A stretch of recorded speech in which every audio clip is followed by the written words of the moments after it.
welcome to the Felixstowe Community Theatre project. My name's Chris Gosling and I'm trying to get some enthusiasm, interest, whatever you like to call it, in having a proper community theatre for the small town of Felixstowe.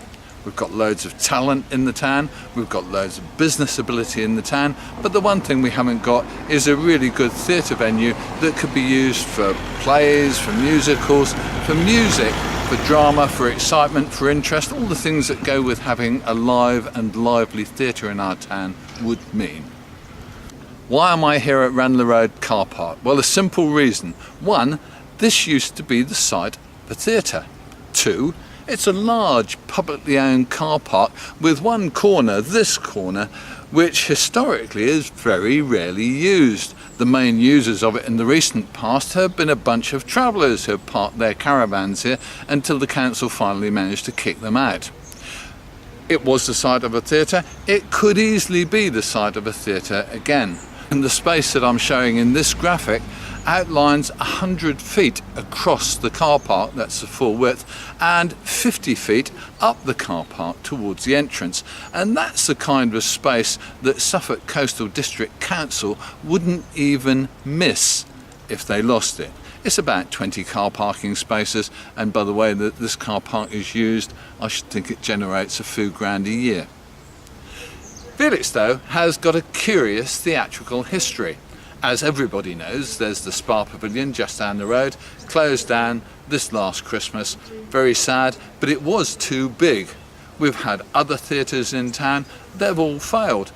The most recent attempt at a community theatre in Felixstowe was the West End Theatre, which was down on the southern seafront, and it was in a building called the Herman de Stern. Herman de Stern was actually a very nice, attractive building that had been through many uses, including nursing homes and things like that. But it was converted into a theatre with a terrific amount of work, a terrific amount of enthusiasm, and it was really very successful. I went to a few productions there, and the shows were good quality, put on by some of Felixstowe's top societies and top actors. Sadly, that building burnt down a year or two after it was closed by Suffolk Coastal. One of the things I want to do with this project is get lots of ideas going. If we start out with a fixed idea, we're going to build this and we're going to do that, then I think we're probably fating ourselves to failure. If we look at a lot of ideas, involve lots of people in the process, then I think we're far more likely to come up with an idea that we can make work. So here's my idea for Randler Road car park. At this end of the car park, we've got a space that the council could easily afford to lose from their income of around 100 feet by around 50 feet. That's 5,000 square feet of space. It's a big space. If you want to set up a theatre that will hold 200 people, you need around 2,500 square feet. What I'd like to see built here essentially is a basic industrial steel frame building or something on those lines that you could dress up a little bit over time to make look more acceptable in the scene.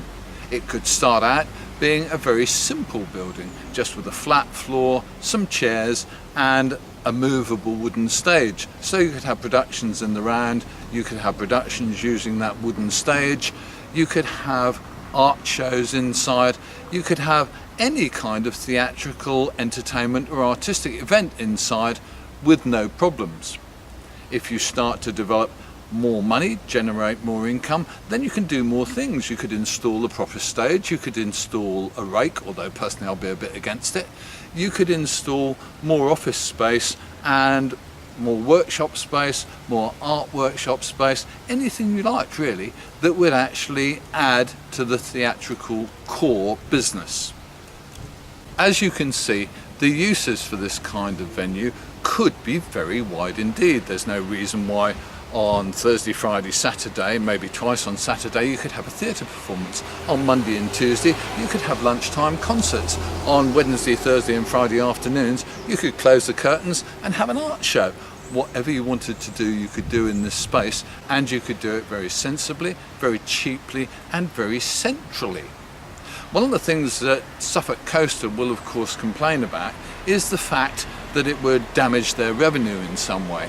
Fictional probably, But in fact, if they were sensible, they could generate revenue from it by putting a small evening charge on for parking. 50 pence, a pound, who knows? But they could certainly charge for car parking for people who came to the theatre. Most towns do. This kind of theatre could be quite low cost. There is no reason to have a massive architect designed structure that's going to cost millions of pounds to put together. What you can buy is a steel frame building that you can dress up over time to make look good. Something of the size that we're looking at that would accommodate an audience of around 200 would probably cost under £25,000 just for the building. Putting it up obviously costs more, digging the footings costs more, bringing in the water and the electric and the phone costs more.